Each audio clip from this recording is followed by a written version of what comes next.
All right, let's get this show on the road. Hello, everyone. Hope you're well. Welcome to another edition of Math 1000. Hopefully you guys are doing okay. Last official live class. So we're done. You have one more lecture to watch today. I believe it's lecture 25, and that would complete everything. So lecture 25 would cover some of the material that was on the bonus of the last test. And I believe that was some stuff about solving trig equations, maybe a little bit about trig identities. So make sure you watch that by the end of today, and we will be finished. Your finals next week, but we'll talk about that. And Angelina, were you saying something earlier? Or were you just checking if I was here? Okay, all right. Because I didn't have my headphones in at the time. So I wasn't sure if you were saying something, you weren't getting me. All right, but let's actually jump into it. So we don't really have, well, we have some important things to talk about, but I guess it's not that much by way of the number of things we need to talk about. Let's make sure I can see the chat here. Of course, as always, if you are able to turn your cameras on, I'd appreciate it, so I know I'm not talking to myself and everyone's listening. Okay, all right. So let's actually start with some announcements. As you all know, the official last day of classes is tomorrow. So today is our last official class, and you have a final next week. Finals week begins on, I want to say Friday, although our final is not going to be until Monday next week. So I'll talk about that a little bit. So like I said, you should be watching the last lecture today, if not already. If you had watched the lecture already, it would have made it test 2 a little bit easier. But if not, it's no big deal. You can watch it today. Homework, the few remaining homeworks that are left, the deadline for those are December 9th, midnight as usual. So that's on Wednesday. Okay, so you have a couple days to wrap that up. Our final exam is on Monday, 1 week from today at 1:30 p.m. Please take note of the time. It's not our usual class time. It's actually an hour earlier, so be aware of that. And of course, this is Eastern Standard Time here. So that's Eastern Standard Time. Okay, so I told you guys about the homework and I told you guys about the final. So our final exam date was missing from the official schedule for a while, but I reached out to the registrar's office and it hasn't since been replaced. Although I did tell you guys this date a long time ago. So there's that. In terms of the final and what it would look like, the final is going to be 25 problems. And you have to show your work for the majority of it. I mean, it's going to be around, I'm going to ask you like to show your work for around 20 of them. So the length is 2 hours and 15 minutes. This includes upload time to upload scans of your work, and it will be on Gradescope as usual. In terms of what the problems would look like, well, pretty much like test 1 and test 2. Those are good proxies for what the final is going to be like. Almost like a combination of test 1 and test 2, except it should be better than all the other tests for a couple of reasons. So for one, normally I give you 20 problems on a test plus bonus problems. So I usually give you around 25 problems anyway in an hour and a half. So now you guys have almost double that time and hour and 15 minutes plus upload time, right? So now you guys have almost double that time for 25 problems total. There are no bonus problems on the final because there's no extra credit stuff to ask about. So it's 25 problems, you have to do all of them, and you have to show your work for most of them. Another reason why, in addition to having a lot longer time on the final than you would have on a test, you have to show your work for more, which on one hand, while it might take a few more minutes for upload time, not much, I don't think, But on the other hand, it also gives you more opportunity for partial credit. So when you show your work, it's so that I can give you partial credit. And yeah, you have more opportunities. So during a regular test, I'd ask you guys usually to show your work for about half of them, 10 problems or less, usually 8 to 10 problems. And so you can get partial credit on those. But for the final, you have even more opportunities for partial credit. And the ones where I don't allow partial credit, it's going to be problems like where it's, if you don't know the answer to that, then there's no partial credit. That should be worth it. Yeah, so that's kind of what the final is going to be about, or like the format. In terms of what it's going to cover, the final is cumulative. Okay, so that's about the format of the final. The final is cumulative.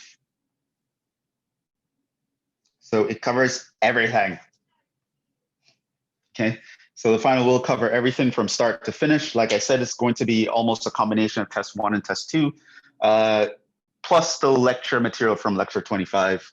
And so you need to know pretty much everything. I threw some important topics off the top of my head here. Don't consider this list exhaustive, but just, off the top of my head, I was just throwing together some things that you may or may have forgotten that we even did. So just to give you like a broad overview of the kind of things I would think of putting on the final, would be like functions and their representations. So if I give you a function as a formula or a graph or a table or a set of coordinates or a mapping diagram, I expect you to be able to recognize functions and understand them and manipulate them somehow. Piecewise functions, you know what those are, how to graph them, how to evaluate them, know how to evaluate functions, know how to do operations with functions, how to add them, subtract them, divide them, multiply them, how to take composite functions, how to find inverse functions, how to graph inverse functions, how to graph functions. And functions here refers to all the kinds of functions that we have seen so far. So I'm talking about polynomials, radicals, rational functions, trig functions, exponential functions, and logarithm functions. Know how to deal with all of those. Know about how to simplify expressions, which would involve factoring all sorts of expressions. So if I ask you to simplify a rational expression, you should know that, oh, I should be factoring top and bottom and canceling common terms. Or actually to simplify an expression with exponentials and logs, you want to kind of maneuver things so that you can cancel the logs with the exponentials or vice versa. So just know how to simplify in general. Remember the laws of exponents and the laws of logarithms. That will help you a lot. The difference quotient, we looked at that. That's very important. You'll see that again in Calc 1 for those of you who are going off to Calc 1. Know how to solve equations, all sorts of equations, polynomial equations, exponential and log equations, trig equations. So all forms of equations, equations involving rational expressions, equations involving radicals, equations involving every kind of function that we've seen so far. I've taught you how to solve equations for all of them. Inequalities, know how to solve inequalities with any of these guys. Know what you're allowed to do with inequalities, because there are things that you can do with equations that you can't do with inequalities, or that you shouldn't do. Clear denominators, for example. If you're in an equation, you clear the denominators because you can't have the denominator equals 0 anyway. However, if you have an inequality where the denominator goes positive or negative, you should want to know when that occurs, so you don't want to clear denominators. Things of that sort you should know about the differences dealing with. Long division of polynomials, rational roots theorem, factor theorem, you should know all of that. Know how to use the rational roots theorem to help you factor something when our other factoring techniques won't work. Know how to do just long division of polynomials in general. Sketching, know how to sketch a graph. Know how to identify properties of a graph, like end behavior, or points that the graph pass through, or behavior just in general of a graph. Know how to, if I give you a formula, how to match graphs to that formula, or if I give you a graph, how to match formulas to that graph, how to graph something yourself, as I might ask you to graph things yourself. Trigonometry, remember everything about trigonometry, the trig functions, evaluating trig functions at special angles, evaluating trig functions at multiples of the special angles. Yeah, all that good stuff. Finding inverse trig functions, using inverse trig functions in calculations. Yeah, we covered a lot of stuff. And so that's just some of the things that we have covered. So that's pretty much it that I wanted to announce at the time being. Before we move on, are there any questions? So right now I'm going to move on to the Q&A session. Any questions so far? Questions, comments, concerns about test 2, which was given on Thursday, or the final, or anything that I've said so far that you didn't understand or want clarification on, or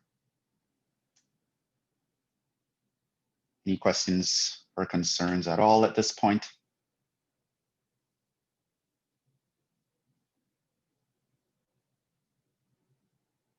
You can put them in the chat, or I guess you can also audibly ask the question.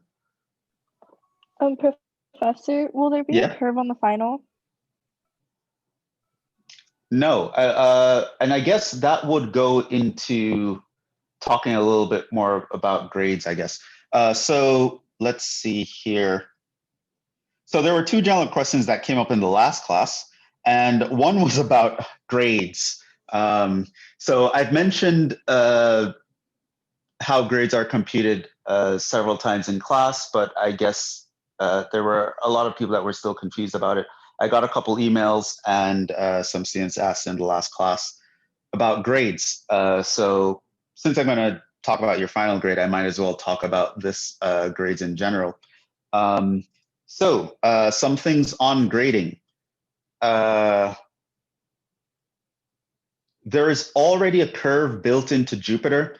Some of you guys might have noticed that your numerical grade and your letter grade don't actually match up. Your letter grade is in fact better than your numerical grade. So you'll notice that in the official GPA chart, which is the one that I told you guys I was going to hold you to, for example, an A- starts at 90 on that GPA chart. However, a lot of you will know that if you have an 85 or higher than an 85, you are already an A-. So I've already had a curve built in. So there's no more curves to be had. Pretty much how things are being curved is how they're going to stay. So I have already curved things a little bit to give you guys the benefit of the doubt. Essentially, and this is something I'm going to mention as again later on, is that I really tweak things in the class so that you will definitely get the grade you deserve or slightly better. So there's no one who's going to get a grade worse than what they deserve.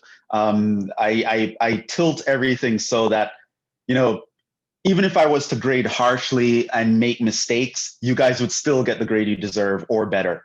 And so there's already a curve that's built in to be a part of that. So that's already in place. So in terms of a curve on the final, the answer would be no in one sense, but yes in another sense. It's yes in the sense that I've literally always been curving. I've actually judged you guys more favorably than I said I would. And no in the sense that even though it is going to be curved, you're probably not going to notice. So if you're currently not doing well in the class, the curve that's on the final isn't really going to help you because the whole class has been curved anyway. So if you're not doing well with the curve already, the curve will not save you in the final. Another thing, some people were concerned about the grades in Gradescope being different from the grades in Jupyter Grades. And I already addressed that as well. Remember, the grades in Gradescope, the total has your bonus points built into it, but that is built into it so that your bonus points get counted. If I didn't build your bonus points into the total in Gradescope, then whenever you guys do bonus problems, I would have to go and manually check who did a bonus problem and who got right, who got wrong. Then I'd have to add those all up for every student and put it in your report card. And that's too much too much opportunity for errors there, human error. So I just make the bonus points count in the Gradescope. However, as I mentioned before, Gradescope is not where you get your grades. Jupyter is where you get your grades. So the grade in Jupyter is the one you should be looking at. And when it comes to Jupyter, the letter grade is the one you should be looking at because that's actually higher than your numerical grade. So your numerical grade is what they are, but the letter grade has a curve built into it. So the letter grade is what you should be looking at.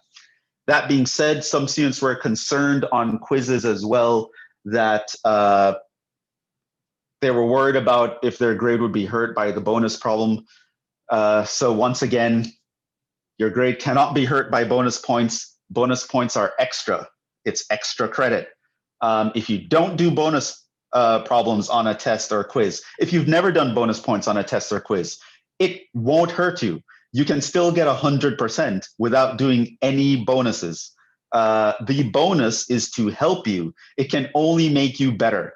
Meaning, if you don't do the bonus points, the only thing that will happen is you lose the opportunity to get over 100%. But you can still get 100% A+ with everything without doing any bonuses. You will not lose by missing the bonus problems at all, right? So they cannot hurt you. And as I mentioned even earlier, I tweak everything in the class to make it better for you. I'm not going to throw in some extra problems that I don't expect you guys to study for and then hold it against you in your grade. I'm not trying to get anyone to fail. None of your professors are trying to get you to fail, contrary to popular belief. I'm doing everything I can to make sure that you guys get a fair shake and that you guys do well. So no, bonus points do not hurt. They can only help. So if you never do any bonus problems, it does not matter. Once I transfer your grades over to Jupyter, I take the bonus points out of the total so they don't count. If you got every problem correct and you got all the bonus points correct in Gradescope, when I transfer it over to Jupyter Grades, your grade will be over 100% for that quiz. And then I would take all the extra points and move it to other quiz that you may have not done.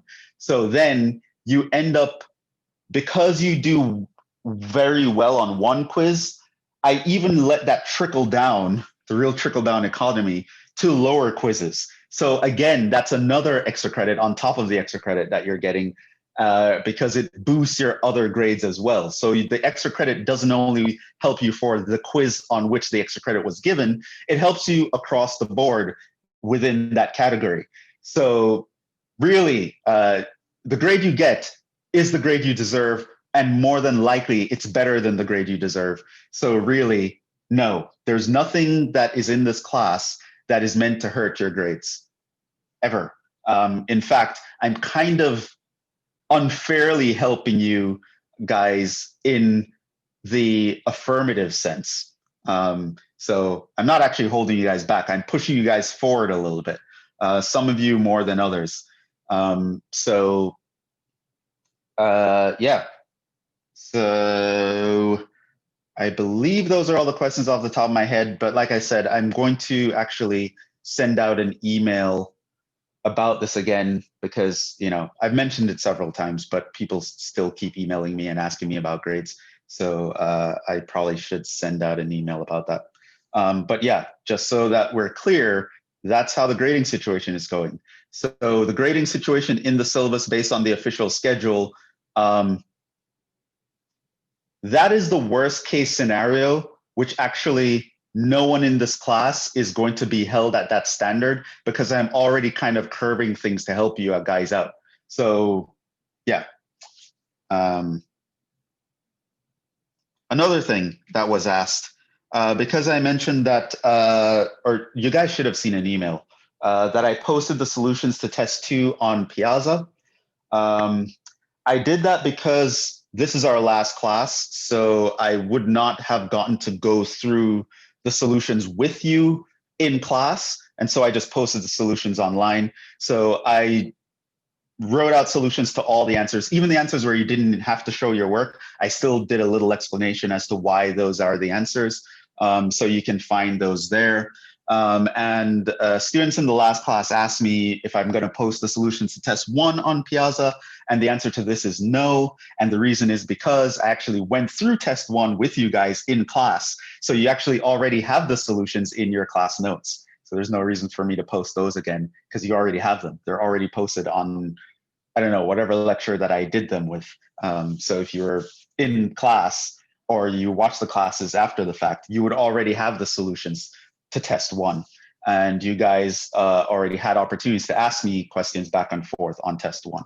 So the solutions for test 2 are up. If you want to ask me questions on test 2, you can do that in this session, and I can go over anything that you don't understand, because what is on test 2 is relevant to the final. The final is cumulative. So the final is going to be material from test 1 as well as test 2. So you have the full solutions there written out. If there's something still unclear, you can ask me right now. I'm here to answer your questions. So we are currently in the Q&A session. Solutions to test 2 are posted on Piazza. Solutions to test 1 are, you guys already have it. And yeah, and you should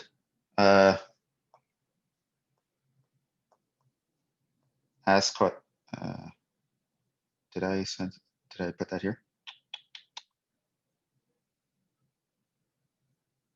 Okay, let me actually write that down here. Ask questions on the material on Piazza. So at this point, especially, if you're emailing me with questions, you should only be emailing me if you have, say, a personal question that has to do with your personal situation. If you want a question about the material, about anything on any test or any quiz or any homework problems or any questions about the math itself, you should ask it on Piazza. This is better not only in terms of efficiency, but it's better for utility for all involved. So that when you ask a question on a material, I can answer it in such a way that the entire class will benefit from it. And you can ask it anonymously if you want, even though it shouldn't matter. And even though I highly encourage you to ask questions. So if you do ask questions and I see your name, that's brownie points for you, but whatever. I explained in study hall why asking questions should not be something that you're afraid of. In fact, asking questions to participate in class is the single easiest way to improve your grade with little effort outside of class on top of it. So I do encourage you to ask questions, but I want us to be able to ask it in a way that it can benefit everyone as much as possible, as well as be efficient as possible. So I don't have to answer the same question over and over, and I only answer those questions for a subset of the class, as opposed to the entire class. What else? Yeah, so if you're going to email me questions, it should be on personal questions, questions on the material, ask them in Piazza. So these were the 2 general questions that came up in the last class. The last class also asked me some questions on test 2, but these were the things that apply to everyone, I would say. And let's see, have a couple more questions in the chat here. Okay, so it seems like the quiz 6th grade isn't up. Are you aware of your quiz 6th grade in Gradescope? So if it's already in Gradescope, I'll put it up in Jupyter soon. As well, I'll put that up the same time I put up your test 2 grade, which I should have for you in a day or 2. So test 2, I'm still grading right now. So far, the average looks pretty much about the same as it was on test 1 on average. I don't know how individuals have done, but it seems like we're on track to kind of essentially repeat the same performance. I think on an average basis, it was roughly the same. So if your quiz 6 grade isn't up, I'll put that up when I'm putting up your test 2 grade.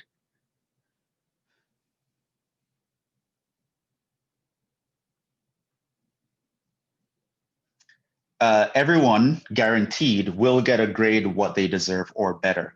And in fact, I would think, so something is probably off there. Someone got kicked off.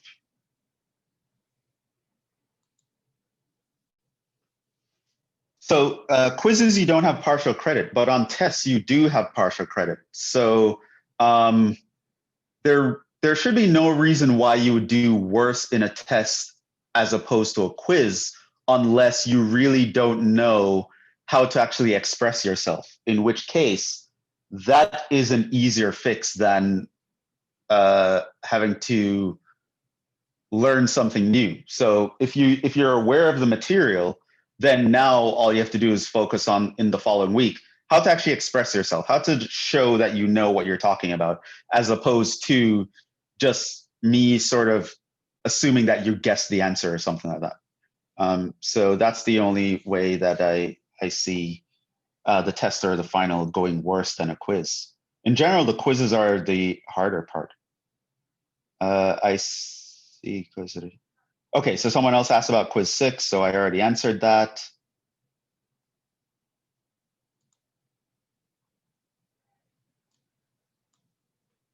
I don't know about that.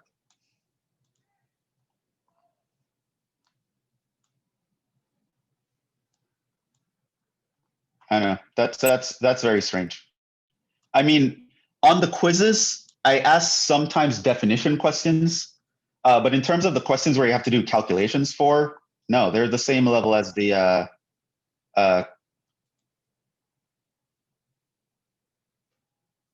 they're the same level as the quiz.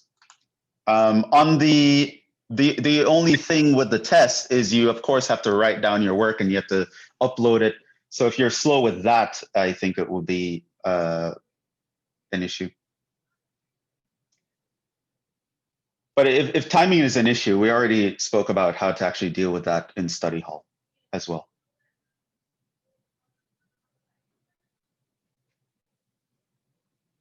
But I will say, traditionally speaking, students on average do better on my tests than on my quizzes. It's been that way for almost a decade. So there's if you're doing worse on the test than you're doing on quizzes, there is something off that's not just about the material.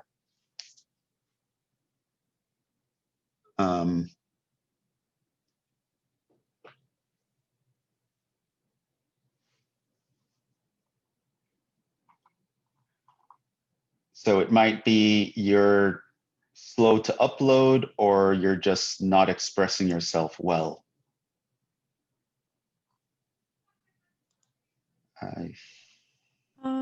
Okay, that's all.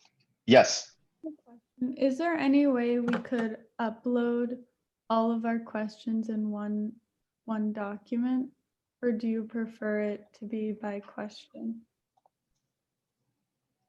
Yeah, so the thing is, and when you're, I don't know, if any of you ever become a teacher, you're going to understand this. Sometimes the best solution doesn't actually work well in practice. I have done that before in the past, where I just asked students to upload one time, but students actually don't follow instructions very well. So for something like that, it would have to be the case that students need to be organized. They need to label their questions, so I know what paper is for what set of work is for which question and things of that sort. And in the past, students just haven't followed the instructions on how to label their work. And so I always run into trouble with like meeting the deadline to get to the final grades because everything is so disorganized. So what I have started doing is just, no, you do a question, you upload the answer for that question. Because then I won't have to be searching for everything. It takes a really long time, literally hours, to organize things before grading them. And the grading itself already takes hours to do. So while on one hand, yes, I would agree with you, it would take less time to upload it in one shot. In the past, whenever I made that the option, it's always been a disaster. I and this semester, I don't see that changing, to be honest. And again, you can log into Jupyter from your phone. You can take pictures with your phone and upload it right on the spot. And I mentioned this in study hall, so I don't know if you guys are, if everyone is aware of it, but I'm not just saying this as an instructor, because I'm taking my own online classes this semester and they also use Gradescope. So I also use this as a student to upload my work. And I assure you, it does not take a long time. It takes me a few seconds each time. So when I give you guys 15 minutes, to me, it's like it's over time. And when I was growing up, we had like those rotary phones. Like a lot of you were born, you knew about cell phones with touchscreens. Like I'm not a technology buff. I have an old Android phone and it really doesn't take a long time. If you're taking a long time to upload, again, there is some technical issue that you haven't figured out because it really should not take a long time. So when I'm doing tests, you guys can do this too. You can log in on the desktop and on your phone. You can read the questions from the desktop because it's easier to see and you can write them down. And then you just have your phone logged into Gradescope and you take a picture and upload it right there and then move on to the next question. Then take a picture and upload it right there and move on to the next question. Take a picture. It really doesn't take a long time. I have used this as a student, so I know this works. It's not theory. I have done it, I've used it, I've taken my own tests this way, and it does not take a long time. If you're taking a long time, something is wrong on the technical end and you need to figure out what that thing is. I can't actually help everyone individually on that basis. That's just something you have to read about your phone and get your internet situation under control. I don't know.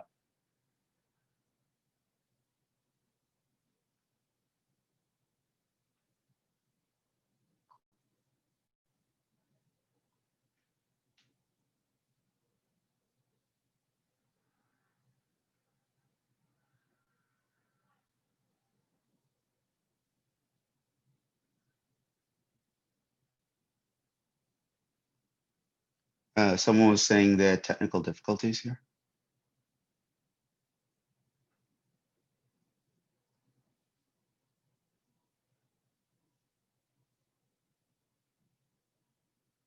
Oh, so switching from, tried switching your phone. Okay, so that, like, if you try to switch something in, like you try to log into a new instance halfway through the test, remember Gradescope saves the last thing you did. So it's going to want to use, for uploads, it's going to want to use a session that you signed into last. So what I would do is I would sign in from the beginning, have the desktop up and running, then sign in with your phone, make sure that the submit button is live on your phone as opposed to your desktop. And don't be switching in the middle of the test. Have them both on from the beginning. Yeah, so again, that's like a logistics kind of thing. Like when I'm taking the test, I have them both on at the same time. I don't like try to switch out. I don't try to do it on my desktop and then try to log into my phone to upload a question and then log back into my desktop to do. I don't switch. It's literally a reach of my hand, take the picture and put it back down. Like they're both logged in the beginning and my phone is the active submitter just from the very beginning. So no, I don't recommend switching. So yeah, I would agree then with the comments. If that's what you've been doing, like logging out or trying to log in your phone or switching from desktop to phone to try to upload and then come back, then yeah, it's going to take a long time because that's not the best way to do it. That's not how you should be doing it. Log into both from the beginning. Make sure your phone is the one that you can submit from, because you'll see the button highlighted or grayed out, or there'll be a resubmit button or something like that. Like I don't know. I've never had issues with it. So yeah, I mean, I could.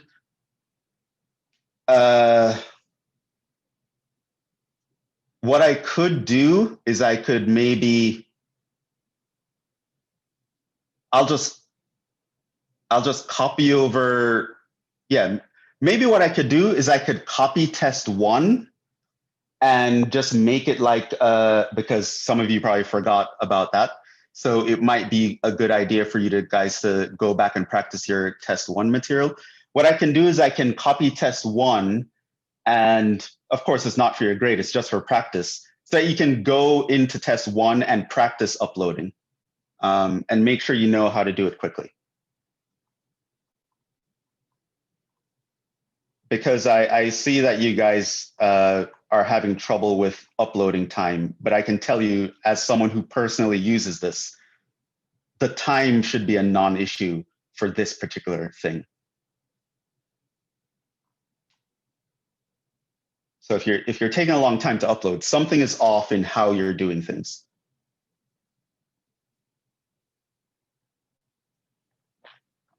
Which is why way earlier in the semester, I sent out a bunch of emails about uploading from your phone and things of that sort, because I know it's might be hard to get used to the technical issues.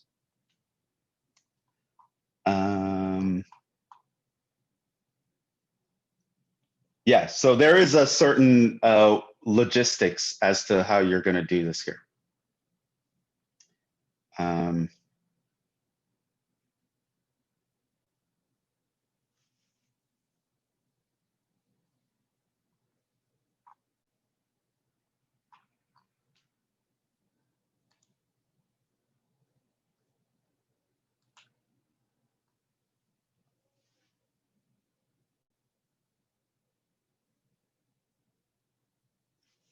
I think that's that.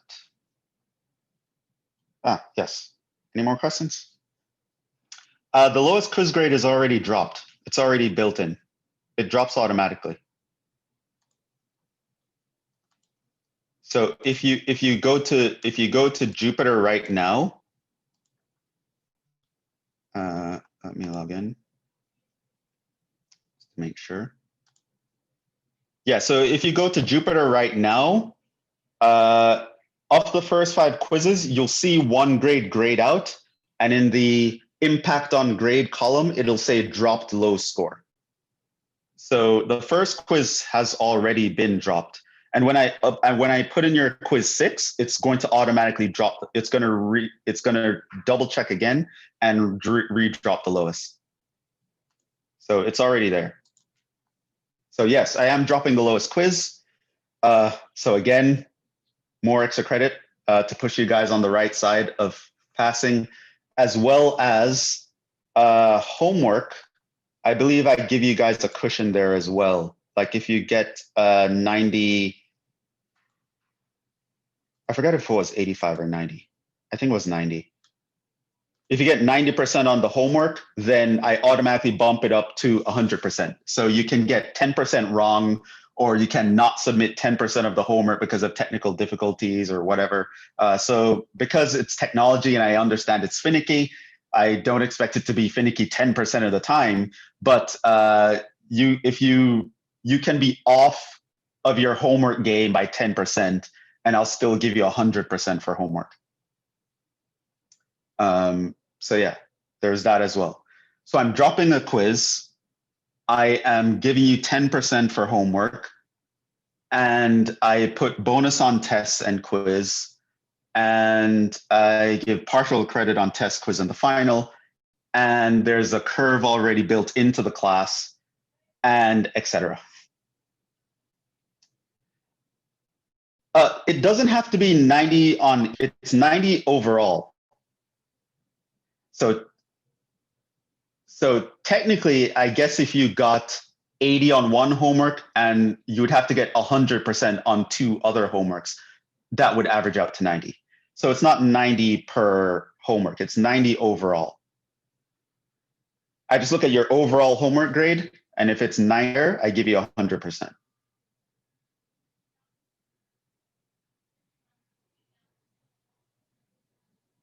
So sometimes you can pick your battles. What do you mean know your grade before the final? You know your grades right now. Your grade is in Jupyter Grades. Jupyter Grades is your current grade in the class. Basically, the letter grade on Jupyter Grades is the grade that if the class were to end right now, that's the grade that would be on your transcript. So as far as Jupyter Grades is concerned, quiz 6 is missing. Right, because I'm not done grading. I mentioned this already. When test 2 is finished grading, which I'll have it in a day or two, I will put that grade in Jupyter at the same time I'll put in quiz 6, which means in a day or two, which is before the final, you'll know your grade. So but Jupyter is your most up-to-date grade. So from my perspective, from everyone's perspective involved, your most up-to-date grade is the grade in the letter grade in Jupyter. So if the world were to end right now and I had to put in a grade for everybody, the letter grade on Jupyter is what would go there. That is your current grade.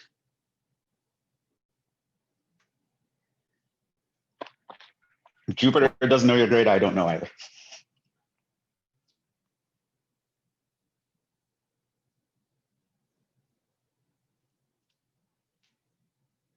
That being said, I will say, I think the focus really should be on the final at this point. I mean, no matter what happens, I think you should aim for an A on the final regardless. So it's like, if you did bad on the tests or your test 2 grade is bad and you don't yet know it, or you will, you still need to try to get an A on the final to make up for it.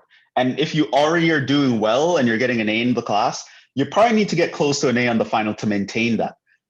So either way, I think the goal should be the same. You want to kill the final next week. So at this point, I wouldn't worry too much. I mean, you'll definitely know your grades before the final, but at this point, I wouldn't really worry about that too much. I wouldn't worry about what's going on. Some of you might even want to deliberately ignore your grades because you might psych yourself out. I know there are some people like that, and I've spoken in study hall about knowing yourself. You should know if you're a person like that. If you look on your report card and you see a bad grade and you kind of suspect that you might have done bad, and you know that that's going to just psych you out for the final, then don't even look at your report card. Doesn't matter.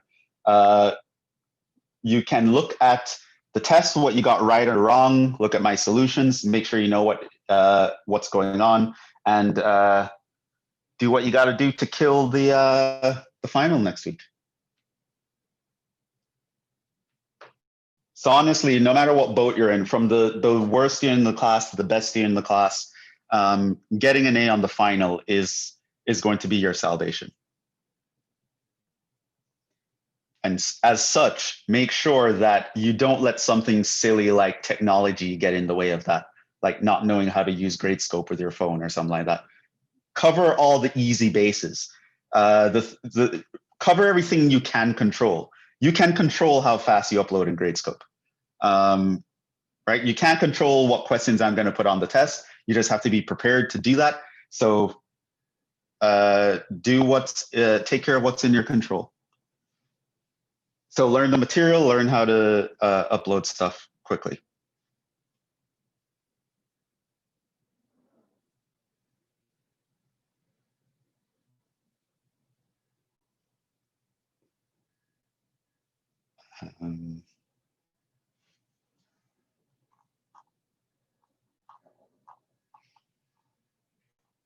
Yeah, that's that.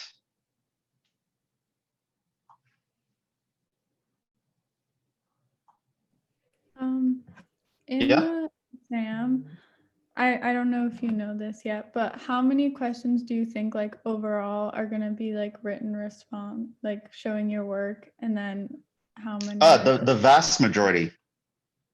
okay. So I don't know specifically yet, but it's going to be around 20 of them. So the final overall is like 25,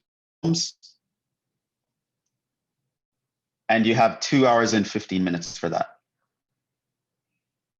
Which normally on a test, you have 20 problems in an hour and 15 minutes. So you have almost double the time for 25% more of the problems. So for the final, I increased the time by 100%, but I only increased the number of problems by 25%. So the timing should even be more favorable on the final, except now you're writing out, you're showing work for more of them. But that helps you with more partial credit, so.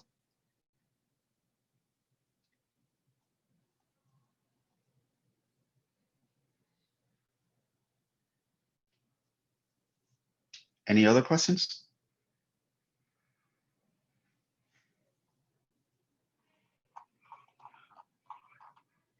Let me make sure I didn't miss any in the chat here.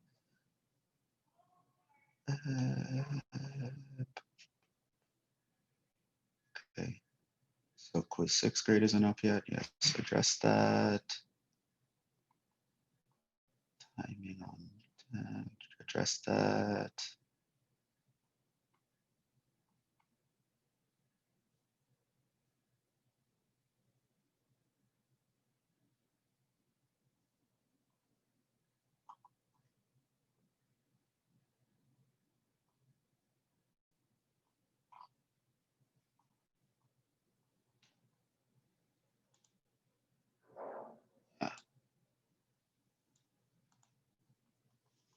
Okay, and yeah, again, like I said, control the things you can. Make sure that you're going to be in a situation where you have fairly reliable internet.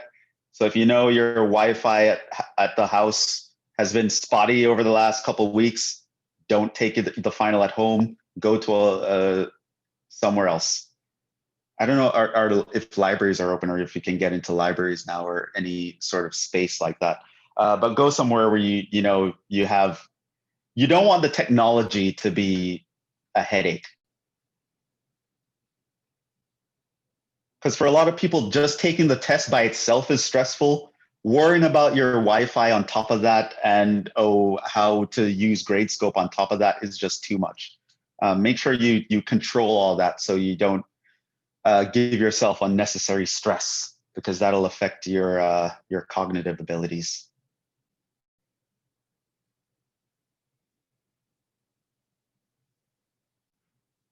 And I know I said the final is like the last salvation for some of you, but again, don't let that psych you out either. The final is going to be like test 1 and test 2. In fact, test 1 had 20 problems, test 2 had 20 problems. And I gave you like an hour and 15 minutes each, which means you can put test 1 and test 2 together, and that's 40 problems. And you should be able to do that in an hour and two and a half hours. So the fact that you're going to have like half of those problems to do in 2.5 hours, you should be okay. And yeah, that's something that you can actually use to model it. You can, if you're seeing a tutor, what I would also suggest is show them your test 1, show them your test 2, and let them know, okay, can you create a fake final for me based on these questions? Combine questions from test 1 and test 2 so that you make up a set of 25 and of new problems that I haven't seen before, and let me do them.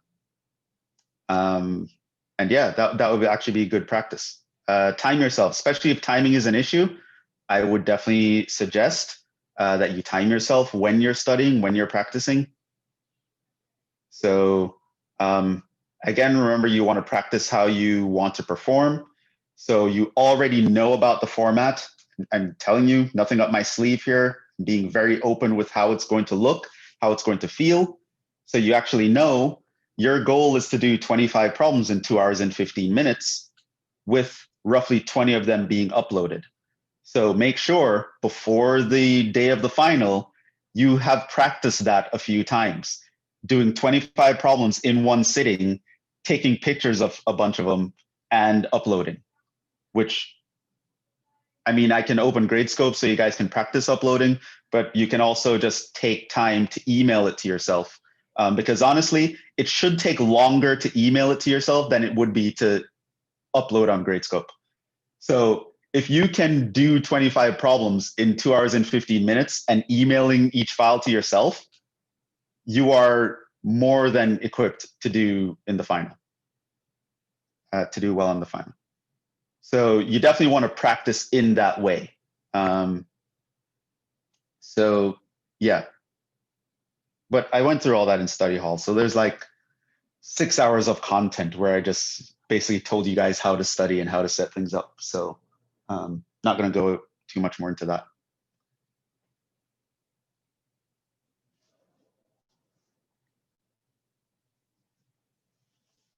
So I have a question for you guys. How has it been working in groups? How often do you guys meet with your groups? What do you guys do?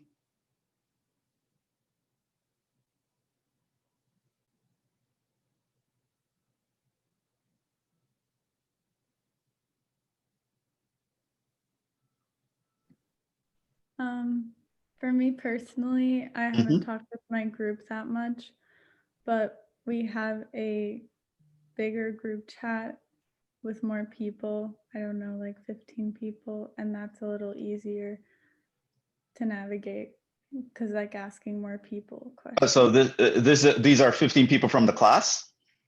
Yeah. Okay. And like, how often do you check in with these people? I'm not sure. I feel like if we have like a question, we've been like talking about homework because if we have like specific questions, we'll ask each other, or before tests or quizzes, we ask each other for help if there are questions we don't understand. Not super often, but it's helpful. Okay, so you definitely want to be doing that like once or twice a week at least, right? Like you shouldn't go a week without doing it. So let's say you ask a question in the chat and someone answers it. How do you check it? How do you know whether it's right or wrong? What do you guys do to verify what you've been hearing?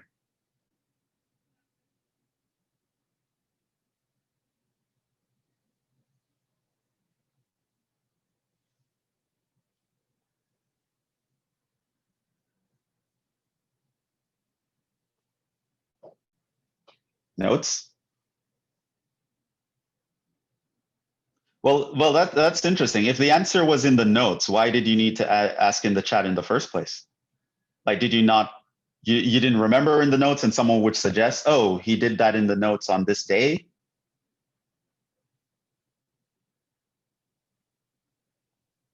Okay, okay. So Michael uses the consensus approach. Well, if like 10 people said the same thing, the chances are. I guess that works. Yeah.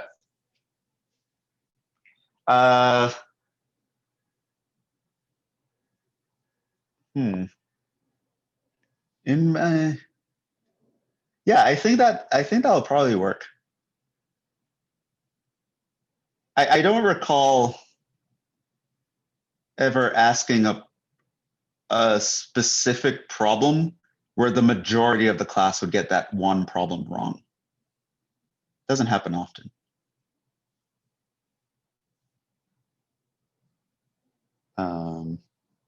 Yeah, so consensus might be a way to do it. You guys can also loop in your tutor. Sometimes you can also check on Wolfram Alpha or Symbolab. I gave you guys those resources earlier. Yeah, okay. So it seems like you guys talk a little bit more with each other than the other group, so that's good. So you definitely want to use every resource you have available to you. And yeah, human beings, we are social creatures. It actually, for the average person, I'm not going to say everyone's like this way, but on average, you'll get more out of it if you had a conversation with someone about a problem as opposed to like trying to read it for yourself. You'll get the answer quicker that way, and just by the back and forth, you'll actually get to understand it a little bit easier, provided you're like having a back and forth conversation. So yeah, that would be good.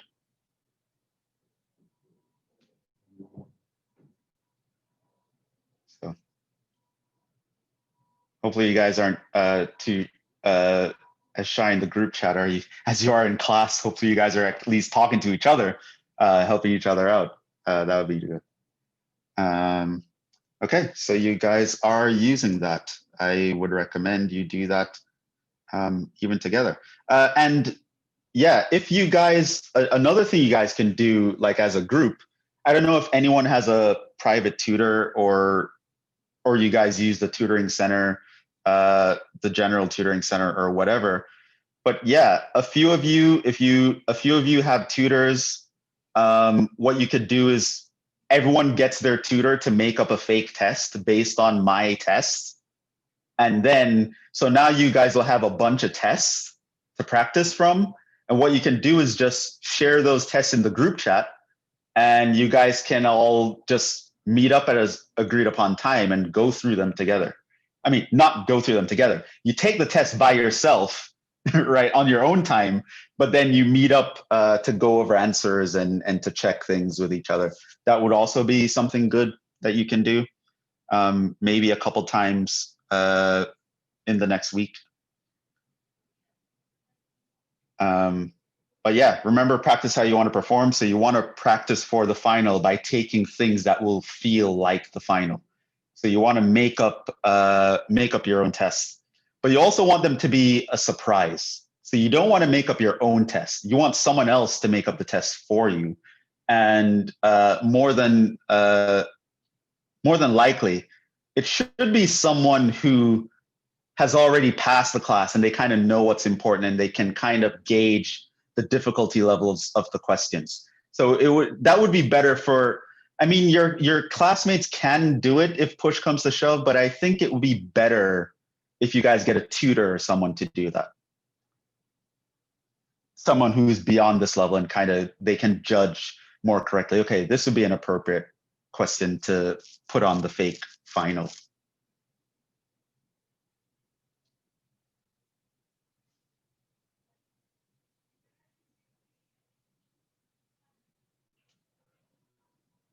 But yeah, look, use all the resources that you have available. Ask questions on Piazza. You guys have any questions in the group chat that maybe you can't get a good consensus on, you can ask that there and I'll respond, and then everyone would be able to see it. So it's kind of like the group chat with me in it. But yeah.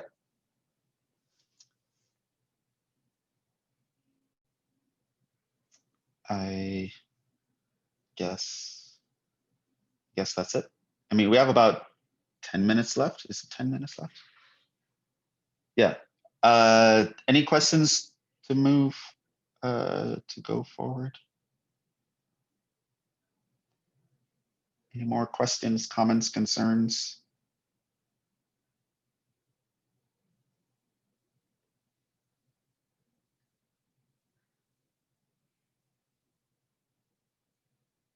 And as I mentioned before, it would be good for both my pre-calc classes. It'd be good sometimes if you either watch the lecture that I have for the other class, or at the very least download the notes. Because as I mentioned, between the two classes, you guys ask different questions. So someone in my morning class might ask a question that some of you might benefit from knowing the answers to.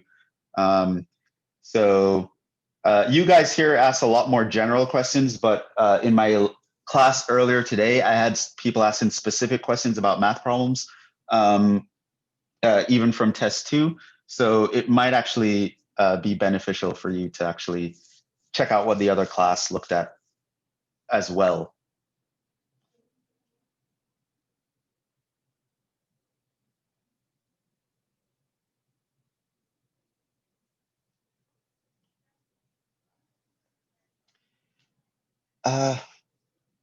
Any other questions, parting comments, concerns?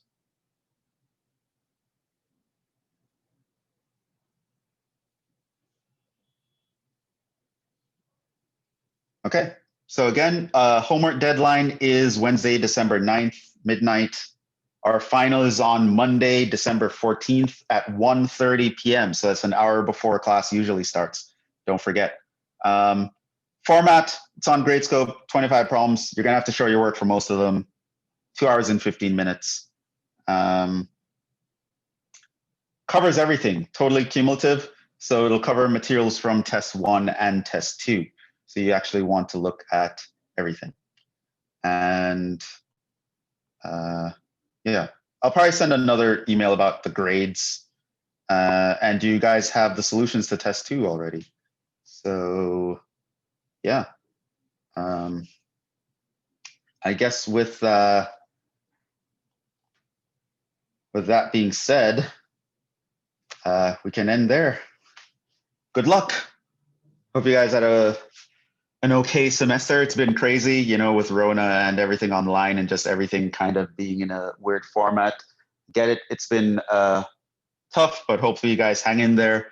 Let's finish the semester strong. Good luck to everyone. Good luck in all your other classes too. Hopefully you guys do well. I look forward to great performance next week. That being said, we'll stop there. Good luck, everyone. Have a good day. Have a good week. And we will see you guys in the next one. Ciao.